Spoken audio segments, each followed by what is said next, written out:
Good morning to all of you, my dear students. Welcome to Premchand Memorial Public School. Today, I am here to teach you English reader of class 5th. So, all of you, please take out your English book and open chapter number 3 fast. So, students, here, this is our lesson number 3. Our lesson name is Never Be Greedy. So students, let's read our chapter.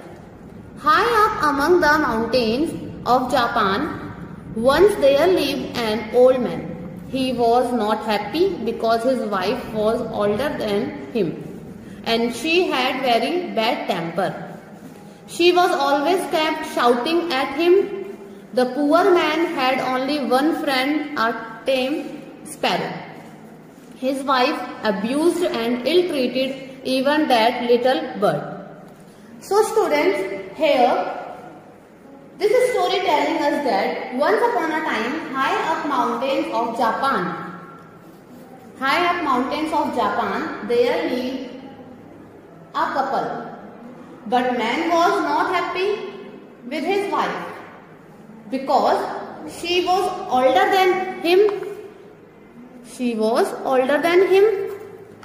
And she always shouted on him, and to use bad words, here we can say that overall her nature is very bad with her husband, a little bird. So students, यहाँ पर एक story है, एक couple जो Japan में एक बहुत ऊंची पहाड़ियों के बीच में रहते थे. वहाँ जो हस्बैंड एंड वाइफ थे, जो मैन था, ओल्ड मैन, वह खुश नहीं था. क्यों खुश नहीं था? क्योंकि उसकी वाइफ जो थी वो उससे बड़ी थी और उसका जो नेचर था, वी कैन से दैट, जो उसका एटीट्यूड था, उसके बोलने का तरीका, उसका बात करने का तरीका बहुत ज्यादा गंदा था, बेकार था. वो हमेशा चिल्लाती रहती थी. उसका कोई भी फ्रेंड नहीं था, सिर्फ एक छोटी सी चिड़िया उसकी एक फ्रेंड थी. जबकि जो उसकी वाइफ थी वो उस छोटी सी चिड़िया के साथ भी बहुत मिसबिहेव करती थी, इल ट्रीटेड एंड अब्यूज्ड. बहुत गंदी लैंग्वेज में बात करती थी, बहुत गंदे तरीके से बिहेव करती थी. Now one day the old man was off to the field. His wife was at her wash tub. She made some starch and she put it in a wooden bowl to cool. The pet sparrow made a hearty meal of it. One day old man went to the fields and his wife was at her wash tub. Here we can say that wash tub means a big tub for washing clothes or bathing. So his wife was at her wash tub. She made starch and cool it for pet sparrow. अब old man तो जा चुका था अपने खेतों में.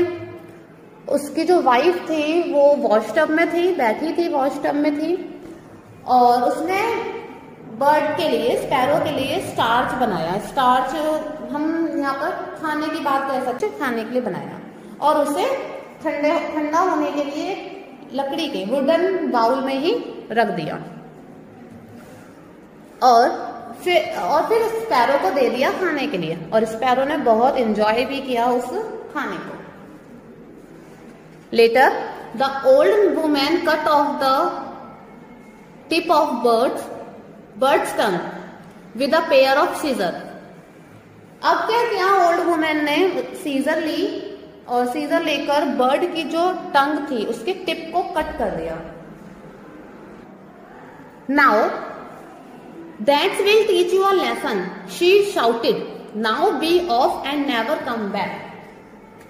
Here she shouted on little bird. That will teach you a lesson. Now come down and never come back. अब क्या हुआ? अब उसने उसकी बर्ड की टंग तो कट कर दी सीजर की हेल्प से, बट उसके बाद वो बहुत तेज से शाउट की, बर्ड के ऊपर चिल्लाया. उसने बोला कि ये जो है तुम्हें सबक सिखाएगा और अब तुम नीचे उतर के आओ पेड़ से, मतलब जहां पे वो रहती थी, उसने बोला वहां से नीचे उतर के आओ और यहाँ कभी वापस मत आना. Here students, When the old farmer returned, he was very sad and angry with his wife. The two quarreled far into the night. The man had no chick or child to cheer his sad heart. Now, farmer came back. He was in anger and sad with his wife. That night, two arguments took between them. There is no one with the old man to cheer his sad heart. अब old man वापस आ गया। Old man जब वापस आया तो वो अपनी wife से बहुत उदास था और बहुत गुस्से में भी था। इसी वजह से उन दोनों के बीच में रात में 2 बार आर्ग्यूमेंट हो गई। The man had no chick और child to cheer his sad heart. उसके पास कोई भी बच्चा, कोई भी चिक से कोई भी बर्ड, छोटी बर्ड, कोई भी छोटा बच्चा नहीं था जो उसकी बात को, उसके दिल की उदासी को समझ सके। Now, several months later, the old farmer was up in the mountains. He saw his old sparrow who chirped, "Good morning." It could now speak as human too. They lived in a bamboo house in the middle of a garden. After some months later, the old farmer again up in the mountains of the Japan. He saw his bird who sound "Good morning." Now, my dear students, अब क्या हुआ? कुछ महीनों बाद farmer फिर से mountains में गया, माउंटेन्स के बीच में गया ऊंचाई पर। वहां उसने अपनी वही पुरानी सी स्पैरो, छोटी सी बर्ड देखी जिससे वो एक्सेप्ट कर रहा था कि वो उसे गुड मॉर्निंग बोले। एंड वह लग रहा था कि बिल्कुल वो ह्यूमन की तरह बात कर रही है या ह्यूमन की तरह वो उसे गुड मॉर्निंग विश कर रही है। They lived in a bamboo house in the middle of a garden. वे कहाँ रहते थे? वो बैम्बू हाउस, बैम्बू मतलब एक बांस का बना हुआ घर था, वो गार्डन के बीचों बीच वहां पे रहते थे।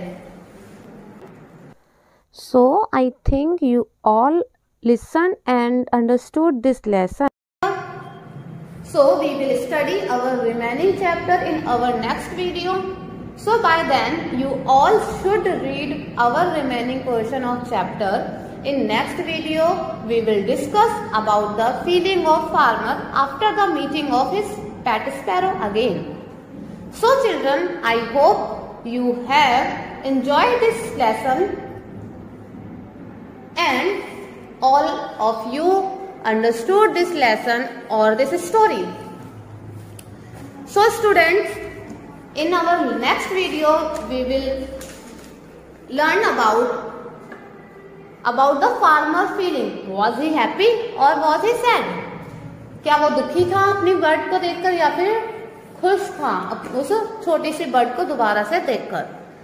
So thank you so much. Stay home, stay safe and have a nice day.